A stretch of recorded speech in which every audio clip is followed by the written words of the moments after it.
The Knowing Show. I am your host, Christene Marie.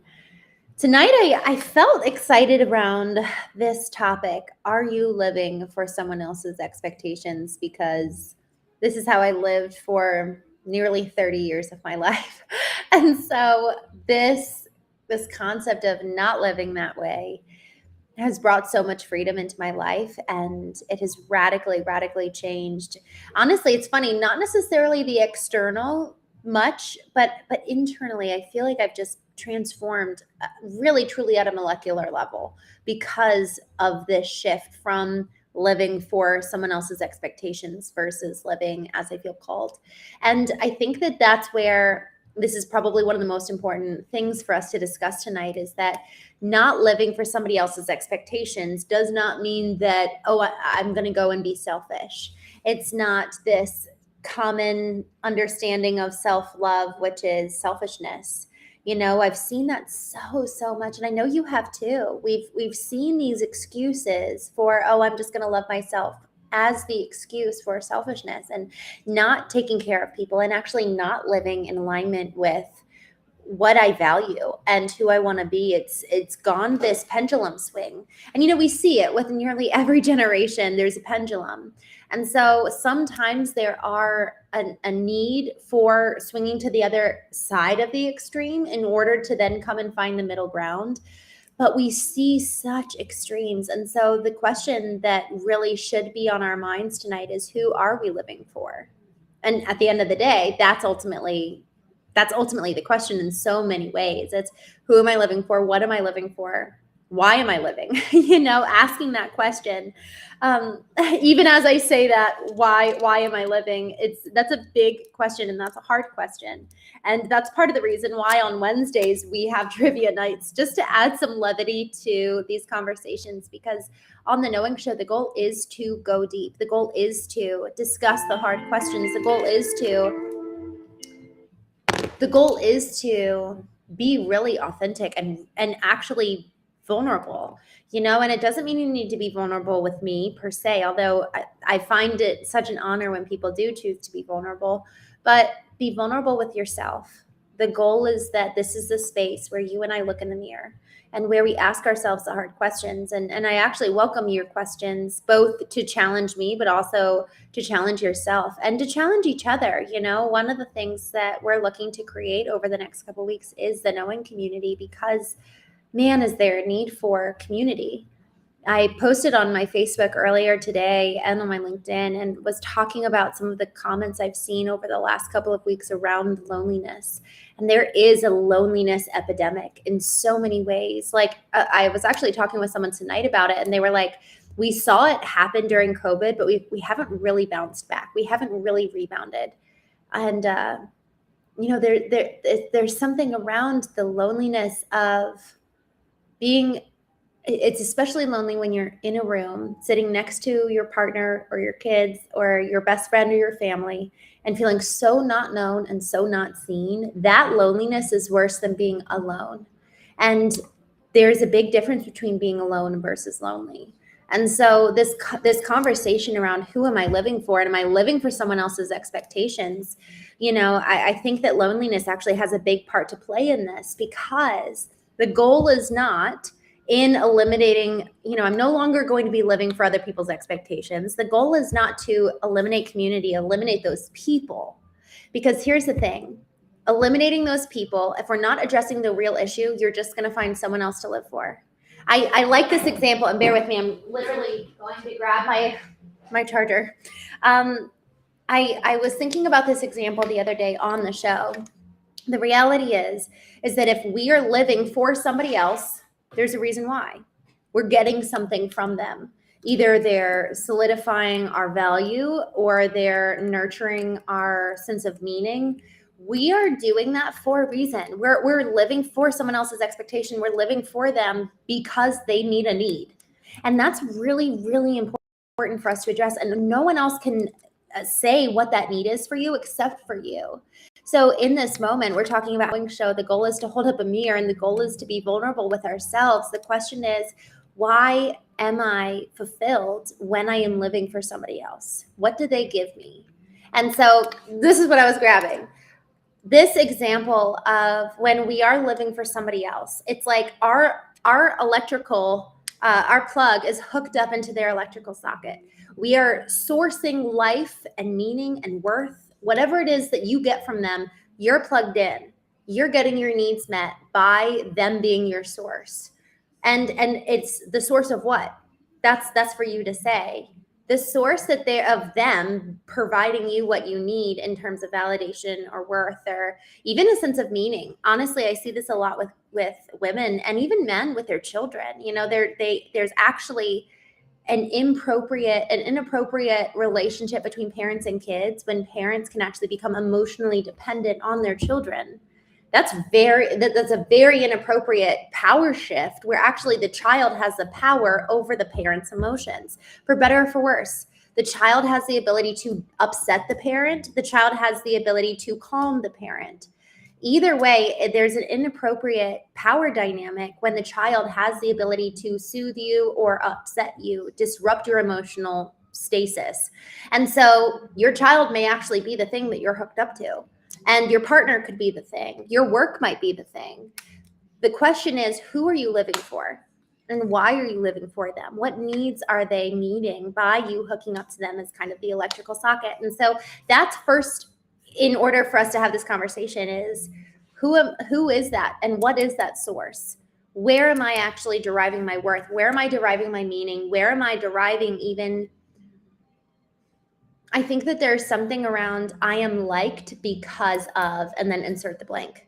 So like it's not just worth, like that's a very vague concept. It's, oh, I'm liked when I'm funny. Oh, I'm liked when I'm witty. I'm liked when I'm smart. I connect with other people. Again, with getting your needs met. Maybe your need is being liked. Maybe your need is emotional connection. Maybe your need is purpose.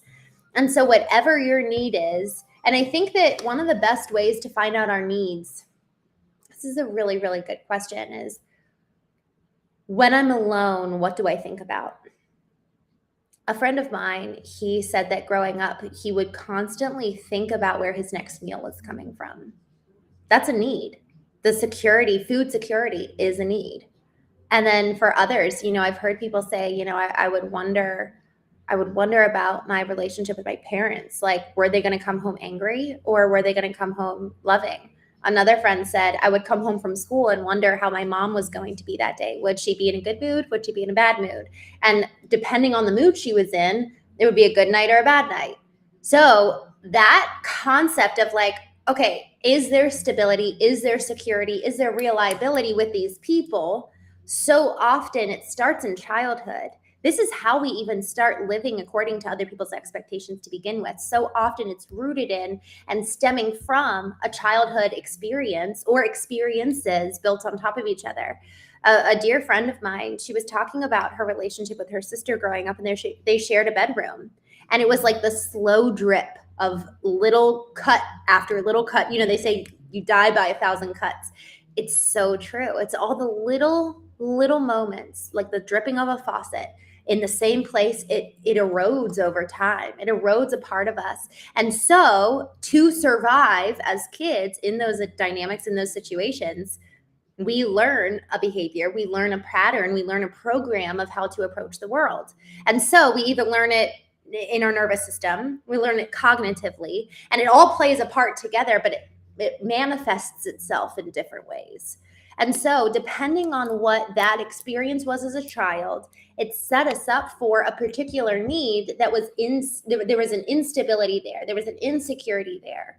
So for me, for example, one of the things that I really had an understanding and a grasp of was that if I behaved a certain way, I would get the love that I needed and the love that I wanted. And my parents are absolutely wonderful humans. I'm so grateful for that. And there was, here's the playbook, play by these rules and you'll win. And so frankly, I didn't actually toe the line too much. I actually saw it happen with my siblings when they didn't do the box game, when they didn't fit within the parameters of this is the appropriate manner of being in our home. When they didn't do that, I watched the emotional disconnect that took place. So emotional connection was my desired outcome. And so let me fit into this box, let me fit into this mold, and let me get my needs met, which is emotional connection. And so for other people, whether it was food insecurity, whether it was walking on eggshells with your mom because you didn't know what mood she would be when you got home, whether it was bracing for impact when your dad walked in, because depending on how he shut the door and the weight of the door slam, that would indicate whether he was in a good mood or bad mood and whether you would face the consequences of that or not. Every single one of us had needs when we were kids, and depending on the insecurity or security of them, we formed narratives around the world. So this question of, are you living for other people's expectations? It's almost an automatic yes, because if we haven't questioned this before, if we haven't examined this question in other conversations with friends or even with colleagues, a therapist, just doing this work, this is part of what doing the work is asking questions like this. And so if we haven't done this before, it's pretty safe to assume that, yeah, I've got old patterns. Yeah, I've got old mindsets. Yes, my electrical plug in charger is being hooked up somewhere to meet that need. And so I'm excited to talk deeper about loneliness, because frankly, I think loneliness very specifically has to do with this conversation. But before I do, I just want to jump here in the chat. Ruben, hello, good to see you. He says, yes, I'm a little early. Wayne, I love this. Who am I living for? Why am I living? Hope you're well. I'm so glad to see you. Raya, good to see you. Bank Top, 4748. Hello, J. Chris. I'm glad to see you. I'm doing good. He says, how are you? I'm doing well. I had a good day. It was actually, what did I go to see? Feng Shui, I think it was. It was this beautiful, like Chinese dance. It was very traditional. It was absolutely gorgeous. And it's cool, it's cool to immerse ourselves in different cultures and to just learn from them. So that was really special. C. Martin Love, good evening. I'm glad to see you. 4748 says, I have feelings for a coworker. I hate it. I don't know if I'm assuming you're talking about romantic feelings, but I don't know what feelings you're alluding to. So tell me more about that. Sai, nice scarf. Thank you, Sai. Good to see you. C. Martin, it can refer to how your personality shifts based on your mood or surroundings. I am like a different person when I am stressed. Yeah, this is like literally looking in the mirror, right? This is a question of not just, okay, how were other people's moods shifting growing up, but how did my mood shift in reaction and in relation to them? That's such a good point, because here's the thing. When we do grow up with that instability, we suffer the consequences in so many ways of our body, like literally our nervous system, every part of us. The book, The Body Keeps the Score by Bessel van der Kolk is so good. It's also very heavy. It's like a very thick, dense book. He is the psychologist that he effectively originated the term post-traumatic stress disorder.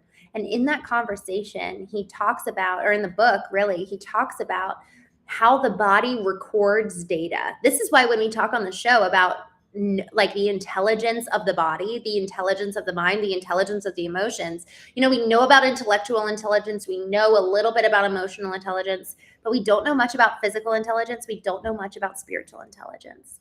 And so when we start realizing that the different parts of us store data, like our physical body stores and recalls data from our past experiences, then it just heightens our need to really go back and be like, oh, what does my body remember when I hear that door slam?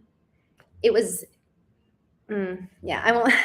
There's things that I was going to share an example, but it's so deeply personal. So maybe I'll save it for later. But I've been surprised about what my body remembers that I didn't. And it catches us by surprise. It's these war veterans, specifically in the book, that he talks about, where these war vets are like totally normal, totally fine. And then they hear a sound or something happens. They have a flashback, like literally flashback. It's funny, we talk about flashback, we talk about triggered, but both have a very similar effect on our body. And it's like being taken back 10 years ago, 5 years ago, 5 weeks ago, 50 years ago. And all of a sudden we're back in that room. We're back on the battlefield. We're back in that environment that was so unsafe for us. And then however we acted in that moment, whatever defenses we learned and programmed into our body, programmed into our mind and soul, that is what's going to come out. That's why, so often when we're engaging with even people that we love, we're like, what just happened? Like, you just totally changed right before my eyes. And y'all, I felt this in me. Like, I've watched myself turn into this like angry kid. And I'm like, what is happening? Like, you feel kind of out of control. And so in these conversations, you know, part of it is about regaining control, regaining, and control sounds a little bit negative, but I want to talk about kind of the positive side of control, where it's not about controlling the environment or controlling other people, but it's about you and I sitting in the driver's seat of our life. Think of it as like the helm of the ship, like you and I taking the wheel. Because for so long as we are living in accordance with everyone else's expectation, so long as we're living reacting to how they show up, reacting to how they have encountered us in the past, and we're literally like bracing for impact, and we're waiting to see how these people are going to show up in our lives, man, they have all the power. They have all the power over us. 2OG, good to see you. I'm glad you're back. Daniel, all right. I'm glad you're here. Ruben, thank you. That's meaningful, my friend. Thank you. Wayne, I was in a trauma-bonded relationship for over 20 years because of childhood trauma. Everybody should heal their inner child. You're worth it. That's so, it's so incredibly true how we repeat the past. And so often it's because we didn't work through it then. It's like, we repeat the cycles until we learn something new, until we're able to actually move through it. And until we move through it, can we then get to the other side? And so it's moving through either the past or a new circumstance very much like the past to then move through it to get to the other side. Wayne says, I don't live in survival mode anymore. Wow. Christopher Adams, wow. I still hate 4th of July because of the fireworks. It sounds like, chills. It sounds like a muffled grenade and my nerves escalate. I used to have severe anxiety attacks when I first departed the military. First, thank you for your service. I get like worked up about this. I hate how little support there is for our veterans. You know, there's so little support on transitioning out of it. There's so little support even for like getting a new job. All right, y'all, I knew this would happen. I asked you a couple weeks ago about cooking with you guys, and my timer just went off. So rather than hopping off prematurely, I'm going to find the meat thermometer and stick it in my chicken and see where we're at. So let me put you down. All right. Let's do this. I've never actually done this before. All right. Here's my oven. All right. Hold on a second. I got to get where's the thingy? Here's my thing. I got my hot pad. I am making Moroccan chicken, which is very exciting. I have a green sauce for it. I think it's done. It looks very done. All right. Sorry, guys. BRB. Yeah, this is done. Okay. Okay. All right. I made this a couple weeks ago, and it was so good. But I only had a few minutes before the show to start preparing it. Also, I'm going to, as we start the Knowing community, I think that we're going to switch times a little bit. I'm trying to find a good time where everybody's available, but also it's not like right in the middle of mealtime. I was thinking 7:30. So that's a little bit off topic. That's very off topic. But I would love to hear 7:30 on y'all's end. Benny Thomas says Moroccan chicken. Yes. Oh my gosh, it is so good. And I actually made a green sauce to go on it. And the green sauce is so good. C. Martin Love, people often recreate past painful experiences in an unconscious attempt to change the outcome and finally feel a sense of control or to solve a past wound. Yes, it's so true. It's so true. And to be honest with you, whenever my darling and I have a problem, it's very much so like, oh, well, what are we trying to heal right now? Like, what are we actually, because here's the thing, here's a radical thought. If we really believe we're creators and we actually believe that what we're experiencing here and now is actually a reflection of our thoughts, then what am I recreating for the purpose of healing? What am I recreating for the purpose of being able to free myself from the past? And actually, here's the thing that's so wild is that us doing that is actually very loving to us, because it's like, hey, you're not going to listen any other way until I wave this massive red flag, cause a fight, cause a trauma experience here in your present, because you're so unwilling to reconcile the past. Y'all, I've never thought about it in that way. It's dangerous. Here's the thing. Wow. It is dangerous for us to get into a relationship with someone else who has not resolved their trauma, because then that means that they're probably going to bring their trauma with them, not just the past with them, but recreate it here in this moment with you so that they can resolve it. Because that is the power of the body. The body wants us well. But it's funny. This is what's so interesting. And I'm totally brainstorming with you guys. The body and the mind, the soul, the spirit. Like there's different. I was introduced to therapy with this therapeutic process called internal family systems.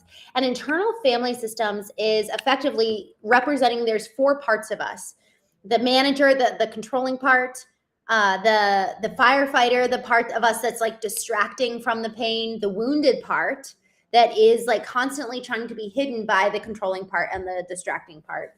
But then there's our true self. And for so long as either the controlling part or the distracted part is in the driver's seat, they're like shutting up the wounded part, trying to protect it and keep it safe. But the wounded part needs love. It needs attention. So it's really the wounded part, like finally like breaking through the distractor and the controlling part to be like, help me, pay attention to me. I want to heal. I want to get better. And when we finally listen, and it's not just, here's the thing that's really powerful. If you and I can create this space, dedicate the time to heal with intention, then we're not living reactively. We're not living in reaction to other people. Oh, you define my worth. You define my purpose. You define my validation and meeting my needs. We're also not living in reaction to ourselves, to the wounded part. Instead, we're actually creating space and time every single day to go in, literally to go into ourselves and say like, how are you? How am I doing? That is what self-love means. It doesn't mean a hot bubble bath. It does not mean to go and just screw up everybody that you have a responsibility to. Self-love is not the abdication of responsibility. In fact, it is the very opposite. It is the assumption of responsibility, radical responsibility to go inward and address the wounds that we've tried to silence for years and really, really listen. Radical responsibility is removing judgment and really being curious, because those wounds are there for a reason. And the distracting part and the controlling part are trying to do their best. Like they're really trying to do their best to keep you safe. So it's going in, not just even, I talk about this in Knowing. I'm finishing up my book. Hopefully I'll be done tomorrow. But the thing that's cool was that it's not just about eliminate judgment and be curious, because curious is almost like neutral, but actually going in to looking at the controlling part, to looking at the distracting part and thanking it. Like, thank you for the job that you've done. Thank you for trying to keep me safe. Thank you for all those years that you learned how to survive at 6, 7, 10, 12, 14. You learned survival skills to keep you safe. And sometimes it was 25, 18 years old. Like, we learned survival skills, and they're not meant to just be handled lightly. They're meant to be regarded with respect. Just going into the chat, Christopher Adams, Mark Twain once said, history rhymes. So whenever we have a deja vu moment, it's because as it's translated in French, we are familiar to it based on a point already passed in time. I love that. So what's really interesting about that, Christopher, is that it's not even that we experience this exact same thing, but something so likened to it that it's like the whispers of the past to the point we're so familiar. So really maybe at deja vu moments, it's like slow all the way down. Like when we do have a deja vu moment, that's actually our sign. This morning we were talking on the morning show about being and about taking that moment to, there are 3 steps really that I experienced to learn how to be present, because I didn't know. All of my worth was assigned to my doing. And so it was slow down, lean into whatever the emotion or discomfort is that I'm feeling, whether it's emotionally or physically. Like if there's something in me that's like, hold up, I need to slow down. And then I need to lean into that feeling. And then I need to ask why. So if we're getting a deja vu flashback, I wonder if that's one of those times where it's like, okay, let me slow down, lean in and ask why. Why am I remembering this? Why is my body reacting the way that it is? And deja vu moments don't mean that they're bad, but maybe there is something from the past that's trying to get our attention. Benny Thomas, he says, oh my gosh, it is amazing. I love Moroccan chicken. So good. Christopher Adams, not to sound fastidious, but I'd love to see you host a cooking show. Okay, I have such a fun idea. You know what we should do? For the Knowing community, we should have like once a week we do cooking hour. We should do a cooking hour once a week, and we should do trivia once a week. That would be so fun. And then those can be the nights where we like try new recipes and like literally just hang out. And I don't know if y'all are wine drinkers. I do like wine. So wine and cooking. That would be so fun. C. Martin Love, conscious awareness of the patterns, recognizing what sparks emotional reactions and breaking the addiction to familiar, yet dysfunctional situations. Breaking the addiction to the familiar. I love that concept. That's so good, C. Martin Love. I think that warrants a whole conversation, like a whole show. That's so good. Ruben says, hurt people. Brian, you're one of my favorite people, Brian. He says, don't forget to like and subscribe. Thank you. I'm so glad you remember to say that. Ruben says, by that I mean hurt people tend to hurt people. Man, I think we've all been on the receiving end of that. And I think we've all been on the side of also giving that. Like all of us have been hurt at some point or another. So I think we've all experienced it in both ways. Tommy Schaefer, hello. He says, Christene Marie, I just love how every time your face scrolls by, it makes my face smile. And then when I see your live and hear your words, it makes my soul smile. Oh, all the smiles, Tommy. I love you. Keep on being you. Also, how adorable it is that you refer to your partner, I think, as darling. And I love it. He is I love calling him darling. It's so, because otherwise I just don't like the word my partner. I think that's like, it's so cold. It's like your business partner, your life partner. But and frankly, here's what's funny. Every time I refer to him that way, it like emotionally predisposes me towards a soft emotion towards him, which I actually think is really important. I think the more that we speak in really fond terms about the people we love, because it's so easy to have those eye roll moments. And like literally every word that comes out of our mouth, every single thought teaches our brain and body, soul, spirit, our orientation towards that person, that experience, that moment. And so if I really am oriented towards gratitude, and even just having like these words that I just speak out around these people, man, it's really helped me. So it's really, I want to be in the driver's seat, teaching my body and mind how to respond to different people and how I want to think about people. Like I asked my darling today, I said, what do you want that relationship to look like? And he flipped this on me a year ago. I was actually hiring an employee who was probably 20 years older than me.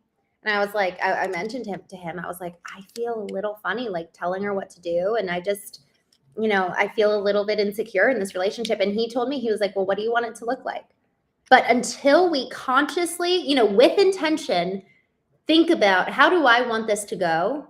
It's going to be living on default. It's going to be living on autopilot. We're going to start picking up those subconscious narratives from past experiences, not even to do with the present. We're just going to repeat what we know. So we have to reintroduce something new to our nervous system. Y'all, I don't want to repeat my marriage. And so I have to work really hard to teach new like neurological pathways to no longer be codependent. I have to work really hard on that because that is my default. That is the natural state of things. My darling came and was with my family and me a year ago, and he saw how I interacted with them. I've never had this mirrored to me. He said it was like watching Cinderella. And I was like, what? Like, never in my life have I thought that. And as I thought about that, one, he was holding up a mirror and saying, hey, by the way, this is how you're acting. And two, when I sat with it, I actually found that role that I was playing with my family, that's where I derived my value. They were actually meeting my need by me being the role of Cinderella. And they never asked for that. They never claimed that they wanted that. Sure, maybe they're used to it now and things have changed since then. But like they never expected that from me. But me stepping in and playing that role, I teach them how to treat me. And then here's the thing that's really, really dangerous. So often we can get resentful for the very thing which we treated people how to treat us. We get resentful for that, but really we did it. And so that's why these mirror moments are really, really important, of looking in the mirror and saying, "Ooh, did I actually cause this?" So it's just a really, anyways, that was just a simple comment you made, Tommy, and I just went off with it. But Proco, good to see you. He says, "What's up, Mama Jabaz?" I did not, man. We'll just cut that from the live. I tried. I couldn't do it. I feel like I wish I was cool like that. I'm not. It's fine. Christopher says, just as God loves us in completion, so must we love others and inherently ourselves at the same time. You wouldn't eat half slices of pizza and not expect to be full. Tommy says, oofta, we have a radical responsibility to go inward. Oh, you switch over to YouTube. Yay. He says, oh my gosh, hell yeah, wine and cooking. I love it. Yay. C. Martin says, yes, that sounds fun. That sounds great. Cooking is always fun. Y'all, let's freaking do it. I'm so excited. I would love, love, love to do this. Bangkok. I need to look more into what you're saying there. I actually don't know what you mean, but he says, I bet your phone is charged in 2 minutes. Okay, I thought so. I thought that's what it meant, something like that. Ruben, thanks for catching what Bangkok put down. All right, just scrolling down. James, I'm so glad to see you. James from the UK. Hello, my friend. How powerful of a relationship and how delightfully refreshing to see it happen. I have these kinds of darling dreams myself. Got to go find my darling. Y'all, I would be super interested to have a conversation around honestly, like romantic relationships. I posted today on my LinkedIn and Facebook about loneliness and just what I've been kind of seeing in our conversations. And somebody posted he was like, I'm sick and tired of women playing games with me. I'm sick and tired of it being this way. And so I'd rather be lonely. And I think we need to have some really honest conversations. And so with the knowing community, I want to have a channel dedicated, or like a thread, a stream dedicated to conversations, because one, some people do want, their marriage to end, but a lot of people want their marriage to work. A lot of people want a healthy relationship, but we're not taught how to do relationships. It's insane. And so we need to go to school we need to go to relationship school. And so I've been figuring that out for the last couple of years. I had to get vertical first. I had to figure out, okay, who did God make me to be? Who am I vertically? And now I can start looking horizontally. And here's the thing. There are 7 different words for love in the Greek. There is not just one that's romantic. And so relationships are far beyond the romantic. It's the relationship with ourselves, the vertical one, but it's also brotherly love. It's the lifetime commitment. It's the flirtatious and sexy kind of love, but that's just one. And so if we put all of our eggs in the basket of romantic relationships, we're going to be disappointed. That's like our little friendly example of if we're hooked up to something romantic and to those romantic dreams, it's like, man, we're going to be left disappointed. So anyways, that's something that I'd like to do. Vern's not here. Hello, Burns. It's been a while. I'm so glad you joined us. Proco says, what can a man do to elevate a woman outside of her emotional shadow attraction and into an attraction of truth and knowingness that does not lead to a game over accomplishment in the woman?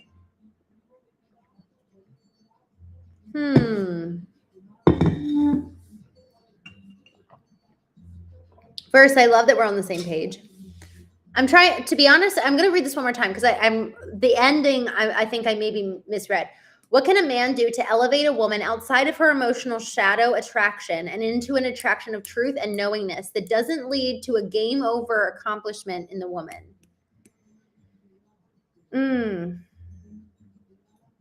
Game over accomplishment. I don't know what you mean by that, but frankly, I think it lends to what we were just talking about in terms of relationships.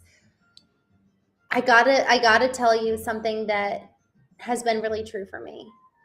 A woman and a man, we cannot change anybody.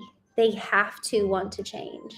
And I know this from being in a marriage for 8.5 years. And I also know this from me looking in my own mirror and seeing how I didn't change until I decided that I was desperate enough. It has to be our own decision.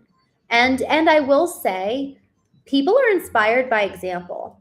So are you that person? I think that's like, and Proco, I'm sure you are, but I want to reflect that back to all of us. Are we living in accordance with who we're trying to attract? That is not what we want to hear. We want to hear, like, how am I going to find the perfect person? Give me the 1, 2, 3 steps. But like, are we actually living in accordance with that highest and best and most true version of ourselves that will actually attract that person?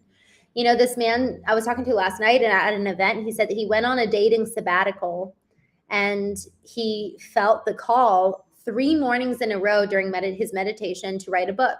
And it was only after he finished writing the book that then literally, like, right after that, he met his now partner. But if we're not obeying what we know we should do, and we're not living in accordance with who we know we should be, why on earth would that person come to us? We're not ready. We're not being a good steward of our own life. How in the world could we steward someone else's? And not that we're the steward of them, but there is something very, very intimate about being like a co-caretaker of their heart and soul and spirit, and who are they becoming? And so if we're not worthy, if we're not walking in accordance with who we know we should be, then why ever would we expect to attract that right person? So I think that those two things, like, be the person, and also even putting yourself in environments where those people exist. But Proco, I'm curious, I'm just going to scroll down. Are you in a relationship? It's like, are you currently in a relationship where you're trying to elevate that person? Because that's very different than trying to attract somebody. So I'm curious where you find yourself. And I love that question. That's so profound. Out of her, a shadow attraction. That is so profound. All right, I'm actually close out a tab because I can tell that I'm getting glitchy. All right, hopefully, I think I'm back. All right, what was for dinner today? Well, I haven't eaten dinner. I actually need to go eat soon. And I need to do my second show tonight, or third show tonight. But Moroccan chicken is for dinner on the menu. My Gen X, hello. My music Gen X. Good to see you. Evil twin loneliness, avoiding 𝐼𝐻𝑜S, peace. Oh, I'm so intrigued by this. I feel like there's a whole rabbit hole that I'm going to get down in there. I had to get vertical first. That means you had to stand up. No, it means I had to get myself in order. Like, I really had to take responsibility for me before I could start looking externally. Wafa, hello. Good to see you. Jake, God had blessed me with many doors, relationships, but I could never step both feet through. Emotional maturity is more my journey these days. Ruben, I so respect that. That's a really, really hard reflection. And I really honor that. Jack, good to see you. Thanks for joining. Tommy, that resonates deeply. I feel like I have thousands of friends, no hyperbole, but still painfully lonely at times. While, of course, sometimes also extremely grateful to be alone. Isn't that such a difficult thing? I support this idea. You have to discuss all things loneliness. So important these days. Man in the Hat, hello. Good to see you. Afros, hello. Tommy says, solid. Girl, you nailed it. It's not about finding the perfect darling, but rather becoming that perfect being that I can be for my future darling. I love it. Proco says, I'm single, but learning from my past girlfriends. Good for you. Man, honestly, y'all, I think that we're doing a lot of work here on the show. We're growing a lot together, and it's like, okay, who do I need to become to attract that ideal person? And I would say get specific on who you want and who you want to be with. What if you became that person? how much of what we think we need in our partner is actually what we need literally for and from ourselves, because no one else is ever going to understand what we've been through to the extent that we have personally experienced it. And even if they experience it with us, they're experiencing it through their lens, through their past, through their own biases, subjectively. You know, we're never going to have the exact same experience as someone else. So until we turn this electrical socket around, and until we can actually be internally sourced, and until we can really meet our own needs, man, I think that we're constantly going to be looking outward for the fulfillment that can only be found inward. And really, we're made for community. So don't get me wrong. It's not about like, oh, I don't need anybody. No, we actually really do need each other, but it's from the inward first and then outward. You know, in my book, and I'm super excited to share it with you guys. I really would love your feedback. In my book, I talk about, you know, the first step is going inward and assuming radical responsibility inward. And then we activate agency and like assume the power to then focus outward. And when we focus outward, man, it's powerful. We can make such a big impact because now we have a presence that we're bringing. We're not just like looking around for everybody else to meet our needs, but we're actually able to give from a full cup. We're able to give from this place and this presence that makes an impact with every single person we're around. And then people want to be around us and they come to us. And then we have to deal with the question of like, everybody needs me and wants me. And it's like overwhelming, but what a better place to be than you're needing and wanting everybody else because you have nothing to fulfill on your own, you know, like what an incredible thing. John Malik, we just don't talk like that. I'm putting you on timeout, but I'm so happy for you to be here. So please feel free to hang out with us, but we don't talk like that. Ansley, good. Thank you. Good to see you today. Ruben says, great metaphor. What's a plug without an outlet? So isn't that so true? And really, like we get to be that outlet. It's so freaking cool. And it's not just us. Like we talk about this on the morning show. You know, it's us plugging into who God made us to be and to the identity that God has given us and to Christ in us. Like we don't have to do it alone. And I think that that's like at our core, if we are sitting next to at the dinner table, our partner, and we've never felt farther away, then we are going to need that internal source and also that communion with God, because that is far more lonely than actually being alone. To be in a room where you're supposed to feel safe and known and loved, and you've never felt more lonely than ever before, that's like a devastation that a lot of people don't talk about. And so if we can be internally sourced, then we have something to give when the going gets tough within the confines of our family and within the confines of our internal relationship that's supposed to be life-giving to us. Israel, we don't talk like that, so I'm going to put you on timeout, but I'm glad you're here. Feel free to hang out with us. Christopher Adams says, side note, I'd love to buy your book and read it when it's published. Christopher, I want to give it for free to folks in the community and do like a knowing book club. So if you're up for that, I would love that. Obviously I will need people to buy it at some point, but I would love to do that before it's published. And that way, when it is published, because you guys have already read it, you can be like, we like it. Hopefully you do.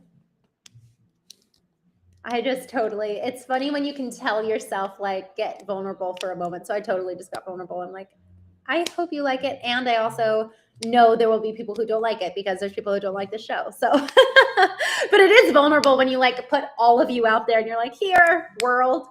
Alex, oh, hi, Alex. Good to see you. Humankind is a masculine and feminine. You must find the opposite in yourself if you want to find the opposite in someone else. Ooh, I love that. I've never heard that. Oh, my Lanta.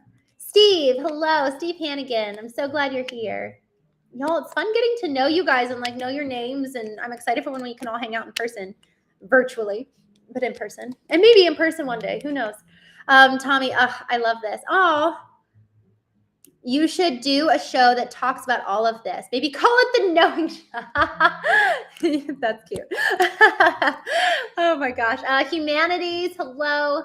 When should the man and the woman have a sound connection with God?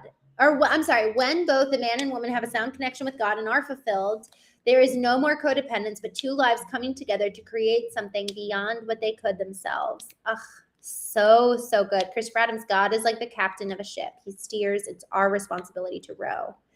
I love that analogy. Ansley, what's your topic of discussion today? Our topic is effectively how to live. Well, it's the question. It's really a question. Who are you living for and why?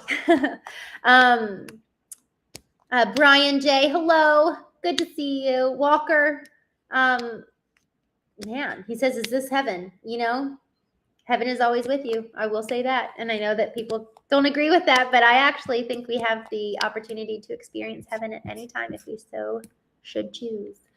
Scrolling down, DJ, hello. Man in the hat, I choose to be alone. A natural connection is more difficult to find. I try to get to know women, but usually step back for lack of connection. I want my partner to be a friend first. I love that. Man in the hat, I'm wondering, where do you go to make friends? I'm super excited about this. I'm going to go country line dancing. Actually, that's a place where I've heard a lot of men in the military will go country line dancing, or like go out to a dancing place, because it's just a better alternative to like drinking and trying to hook up with somebody at a bar, or just like be friends with somebody. Like when I say hook up, I don't mean like even sexually, just like make friends. It's just a more organic way to do that, to like go out and go dancing. So I don't know. That's what he said. I know a lot of, like, one of my friends had like a bowling league that he was a part of.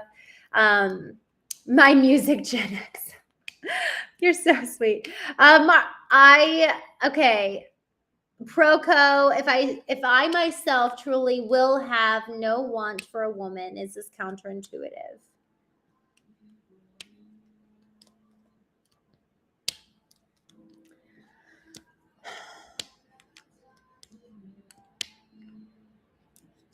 I want to share something, and I'm very eager to hear additional feedback. I want to share a perspective. This isn't the perspective. This is a perspective. And I want to hear other people's thoughts. So Proco says, if I myself truly, I will have no want for a woman. Isn't that counterintuitive? So we're talking about, honestly, being in relationships. And what this is my A perspective, not the, but A. If we can get to the point where it's like there's the kind of like different steps. So we're here. Let's say our baseline right now is like, man, I really want a relationship. I'm not content. I'm lonely. I am not fulfilled. I really am wanting somebody. To then move from that place and actually start doing the work to go inward, and to even go on, like, think of it, I'm going to go on a sabbatical. I'm just not even going to pursue that. I'm going to pursue becoming who I need to be to attract that person, to like welcome them into my life. And I'm going to take a break. And anytime I feel that sense of want, I'm going to establish narratives for myself. And I think of them as sound bites. So anytime I'm feeling the like desperate need, I am going to go tend to myself. And when I say tend to myself, I really actually mean TLC, like tender loving care. For me, I am the one responsible for TLC for me. My darling is not, my sisters are not, my best friends are not, my parents are, no one else is responsible for TLC except for me. And then as we let go, it's like what David Hawkins talks about. As we let go, as we release, we actually end up kind of moving up emotionally, where we're no longer needing that other person. And now when they come into our life, because I do think that that's a natural progression, we need them, we let go, we find meaning and fulfillment, and then they come to us. I've seen this happen for so many people. I've seen it happen for me too. And at the same time, it's in the letting go, it's in the finding fulfillment and finding satiation in and of ourselves, and who did God call me to be? And let me go live the mission. Like, this isn't just, again, it's not just turning inward and becoming obsessed with ourselves. It's like, no, who am I and what am I created to do? What's my mission? Having purpose. Somebody asked me the other day on the Knowing Show, they were like, how do I, as a man, gain more confidence? So that I can attract a woman? And I said, go find a purpose. Have a purpose. There is nothing sexier than a man with purpose. And if your purpose is to go find a woman, that's that's probably going to actually end up attracting the wrong women, because the women that I think you would want is a woman who actually has a mission in and of herself. And then when she finds somebody equally yoked, we're both in a mission together, and man, do I want to help you. Man, do I see your vision. And that's actually what made me really attracted to my first husband. He was talking to my mom about his dreams, and I was sitting in the car and listening, and I was like, I want to help you. That was exactly what I thought. I was 17 years old, and I thought, I want to help you. I want to help you bring your vision to life. But here's what got dangerous. I didn't have a vision for myself. Y'all, if we don't have a vision for ourselves, if we don't have a mission, if we don't have a purpose, we are going to inevitably look to another person to become our vision, to become our purpose, to become our mission. And then that puts them in basically this role that they will never be able to fulfill for us. And that's how codependence starts in so many ways. And so the more you and I can go inward, who am I? What am I called to do? Let me go pursue that. We're going to start attracting the right people to us. And in that process, I actually believe that we really do attract that person. I just want to save the chat really fast because the chat can disappear. And I actually do genuinely come back and look at your comments later. So let me do that. And then we're going to keep going. All right, I think I froze. Am I back? Okay, I think I'm back. All right, jumping back here in the chat. Proco, tell me your thoughts, and I'd also love to hear other people's perspective. Again, that was my A perspective, and I'd love to hear others. All right. Here we go. Moodasir, hello. Good to see you. My Cool says, hi, first rule of love is if you don't love yourself first, you are able to nourish yourself, groom yourself, enjoy your own company, and think for yourself. No one else will. Once you achieve this, you will attract this. So effectively, if we have that concept, if we have the love for ourselves and we really tend to ourselves, then that serves as an example for how others treat us. And to your point, man, Michael, good call, because if we are not going to be the ones willing to do the work to get to know ourselves, why would anybody else do that work? Like, that's lazy at best and hypocritical at worst. And so us doing the work, us looking in the mirror and healing our past wounds and moving, then once we've healed the past, then we really truly are free to move into the future. And so moving into the future, and Chris Adams, I freaking love this answer. Seek first the kingdom and the rest will be added to you. That's the rest of the word. And the rest of which we are worried about so much so will come to us. Reading Matthew 6 tells you that. I love that. Tommy says, when feeling that feeling of want, turn inward instead. So flipping perfect Occam's razor in practice, if I may. Thank you, Tommy. You're wonderful.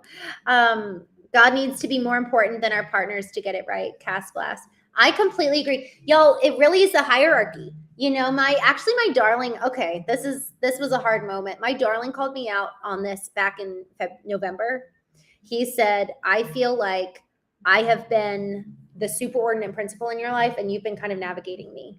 And and he was like, we need to have a superordinate principal outside of us so that we're both orbiting it together, so that if you get thrown out of orbit, I'm not pulled with you.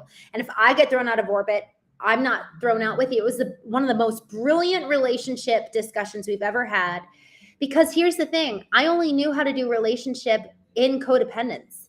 I've had to teach myself and learn how to not be codependent in a relationship.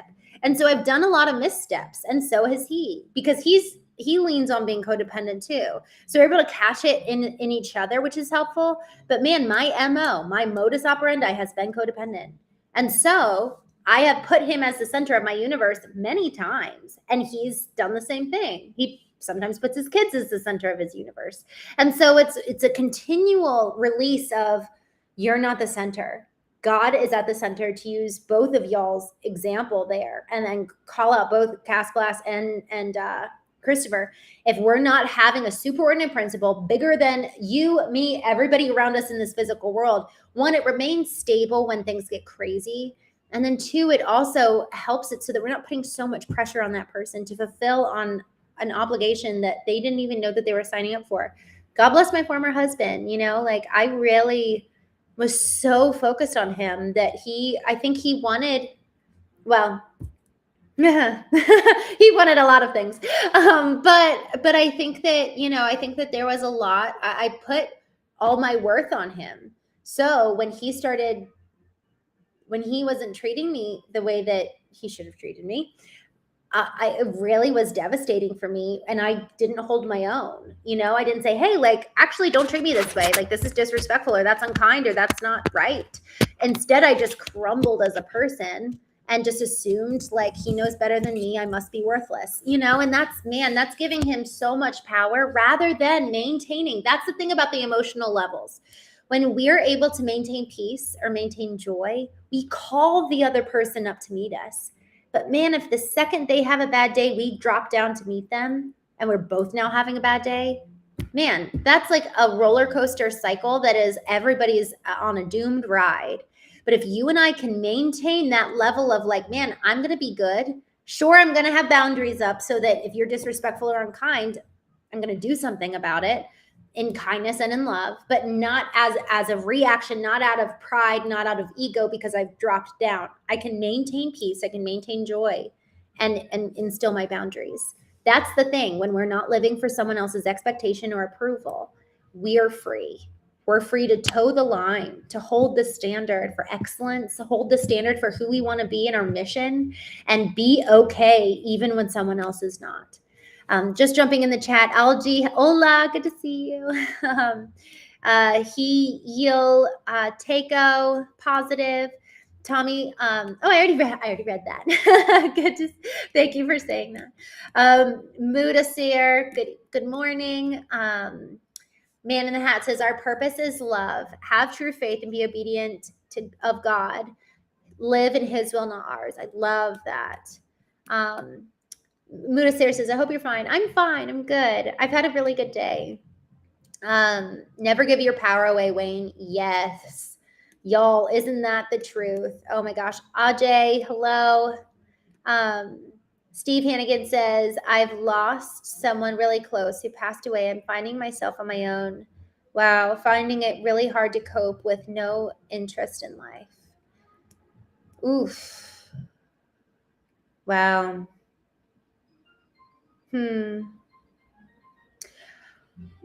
I'm curious, it's really, really, really hard to find meaning again after we've lost our person, whether it was when I lost my brother-in-law, it was so hard to find purpose. And when my sister obviously lost her husband, it was so much harder. And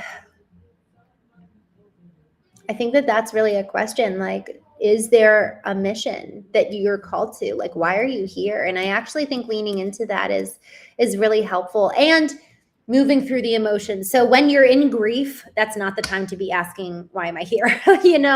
When you're in grief, it's honoring the grief. And I read this quote where it was, every lament is a love song. Every lament is a love song, and really honoring the laments and the grief as a testament to the love of the person and for the person that was lost, to the life that they lived. And even anger. I was doing a knowing retreat it was a men's knowing retreat, and one of the men shared, he was like, his brother had died. And he was like, I think I've been angry at my brother for dying. He was like, I didn't even know, but I've been angry at him for leaving me. Well, that's huge. Like, we can be angry at someone for dying when it wasn't their fault, but you left me, you abandoned me. I'm here alone. How can I do this alone? I talked to a woman yesterday where she has twins and her husband died. It's just like, oh my gosh, my cousin, she's 6 kids and her husband died. It's just like so devastating to lose these people. And there's going to be a whole slew of emotions that come with death. And we're not taught relationships, and we're not taught how to grieve. And so, Steve, I think you're doing such a beautiful job. The way that you've shown up over the last over the last couple of times you've been on, it's been beautiful to witness. And so I just honor you for being willing to even have these conversations in the first place. Marcus, thank you for joining. Allegheny, thank you. He says, love the scarf. Powered by purpose. Good word. Thank you. My music, Gen X. I subscribe to this channel because my parents always told me to follow my dreams. Oh, I love that. Yes. Man, what a blessing to have parents that tell you that. My gosh. Sweetie, hello. The single life works great. It is true. It's funny. There's a lot of meaning to be found in being single. You know, somebody mentioned the other day, they're like, I'm old and handicapped and alone and so lonely. And I just encouraged him, you know, there's a lot of other people just like you. So how can you actually take your loneliness and alchemize it? That alchemy is a process of turning lead to gold. How can we serve? How can we actually take our problem and create a solution for it, not just for ourselves, but for everybody else? Y'all, that's being a business entrepreneur, is like, I'm going to solve my problem and allow for that solution to go to more people. So what are your problems? And solve them, and then welcome other people into the folds of the solution. AJ says, where are you from? I grew up in Maryland, in the US. Roshni, thank you. Rick, good to see you. Y'all, I unfortunately need to hop off. I need to go eat dinner, and then I need to do my branding and marketing show. I am going to be back on tomorrow. So I'm going to just do some housekeeping. Tomorrow, 9 a.m. Eastern. I may be a few minutes late. I'm actually working out with a friend of mine tomorrow. We have a 6 a.m. workout. God bless. So I think I might be like 7:15 or 9:15 Eastern. And then tomorrow afternoon, I'm going live at 6:30 p.m. Eastern. 6:30 p.m. Eastern. So 7 a.m. Eastern is our morning show where we do the cultivation of spiritual intelligence. And then the evening is 6:30 p.m. This week's been a little bit funky. So we'll do that. But y'all, I'm grateful for all of you joining tonight. I'm going to save the rest of the chat here because I didn't get a chance to go through everybody. But I'm looking at these. I just want you guys to know. So one, please be kind. But two, I just really love like learning with you guys and just hearing what's on your heart and what you guys are asking and topics that you guys even want to discuss too. So thank you guys so much for joining. Humanity, thank you, Cass Blast. Enmonk says, wait. Oh, wait a minute. Name says, why are you leaving? Where are you leaving in from? I'm from Maryland, but I'm leaving to go eat my dinner. Andy, good evening. I'm doing well. I'm excited to go eat. Oh, Tommy Schaefer, look at you, man. You freaking dobre noche. Tommy says, where are you from? Czech Republic. Dobre Reino. Oh, I don't know. That's cool. I like, okay, yeah, what language is that? Dobre actually sounds, oh gosh, I don't actually want to say what it sounds like because I probably am going to get that so wrong. Ben,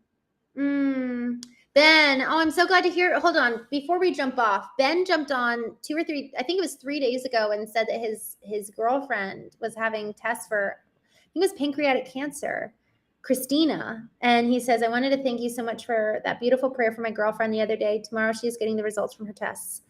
Oh, Ben, please let us know. I actually checked today to see if she had commented back on my comment on the video where we prayed for her. And I just, that's so hard. So I would love to hear.